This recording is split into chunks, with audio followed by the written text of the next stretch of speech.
ইস্তেগফার নাকি তাহাজ্জুদ, কোনটা বেশি শক্তিশালী? কোরআন ও হাদিসের আলোকে জানান। ইস্তেগফার ও তাহাজ্জুদ দুটো ইসলামের মহামূল্যবান ইবাদত, কিন্তু কোনটি বেশি শক্তিশালী? এই ভিডিওতে কোরআন ও সহিহ হাদিসের আলোকে জানুন তাহাজ্জুদ ও ইস্তেগফারের প্রকৃত মর্যাদা, তাদের মধ্যে সম্পর্ক এবং কিভাবে আল্লাহর নিকটতম বান্দা হওয়া যায়। আসসালামু আলাইকুম ওয়া রাহমাতুল্লাহি ওয়া বারাকাতুহু। প্রিয় দর্শক, আজকের ভিডিওতে আমরা জানব ইস্তেগফার আর তাহাজ্জুদ এই দুটো মহান ইবাদতের মধ্যে কোনটি বেশি শক্তিশালী। চলুন জেনে নেই কোরআন ও হাদিসের আলোকে। 1. ইস্তেগফারের মাহাত্ম্য।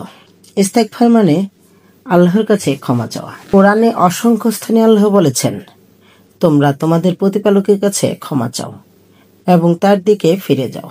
সূরা হুদ আয়াত 3। সূরা আর-নূহ এ আল্লাহ তাআলা আরো বলেছেন, তোমরা তোমাদের প্রতিপালকের কাছে ক্ষমা চাও, নিশ্চয় তিনি মহা ক্ষমাশীল, তিনি তোমাদের উপর বৃষ্টি বর্ষণ করবেন। সূরা নূহ 10-11।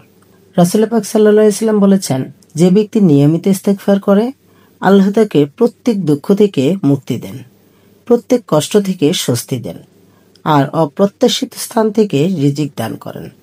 সুনানে আবু দাউদ হাদিস 1518। অর্থাৎ ইস্তেগফার শুধু ক্ষমা নয়, এটি জীবনের প্রতিটি সমস্যার সমাধানের চাবিকাঠি। 2. তাহাজ্জুদের মাহাত্ম্য। তাহাজ্জুদ হলো রাতের নীরবতার মাঝে আল্লাহর সামনে দাঁড়ানো ইবাদত।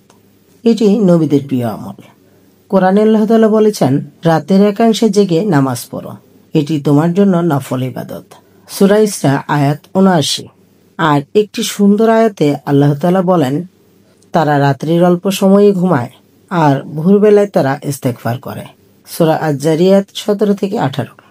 এখানে স্পষ্ট তাহাজ্জুদ ও ইস্তেগফার একসাথে করা হয়। রাসূল পাক সাল্লাল্লাহু আলাইহি ওয়াসাল্লাম বলেছেন, রাতের শেষ তৃতীয়াংশে আল্লাহ তাআলা নিচের আসমানে অবতরণ করেন এবং বলেন, কে আমাকে ডাকবে, আমি তার ডাকে সাড়া দেব। কে কিছু চাইবে, আমি তাকে দেব।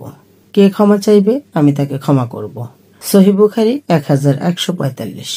রাতের এই সময় আল্লাহর সবচেয়ে নিকটে পৌঁছার সোনালী সুযোগ। তুলনামূলক বিশ্লেষণ। বিষয়ে ইস্তেগফার, তাহাজ্জুদ। ধরন দোয়া ও জিকির, নামাজ নফল ইবাদত। সময় সারা দিন, যে কোনো সময়। রাতের শেষ তৃতীয়াংশ, ফলাফল ক্ষমা, রিজিক, মুক্তি, নৈকট্য, দোয়া কবুল, কোরআনের নির্দেশ, বহুবার এসেছে নবীদের বিশেষ আমল। তাহলে কোনটা বেশি শক্তিশালী? উত্তর হলো দুটোই অপরিহার্য, তবে সর্বোচ্চ মর্যাদা পেতে চাইলে তাহাজ্জুদের সময় ইস্তেগফার করো, এটাই কোরআনের বর্ণনা অনুযায়ী সর্বোত্তম ইবাদত। ইস্তেগফার ক্ষমা আনে, তাহাজ্জুদ নৈকট্য আনে। আর যদি তুমি তাহাজ্জুদের সময় ইস্তেগফার করো, তাহলে আল্লাহর ভালোবাসা, রহমত আর শান্তি সবকিছু তোমার জীবনে নেমে আসবে।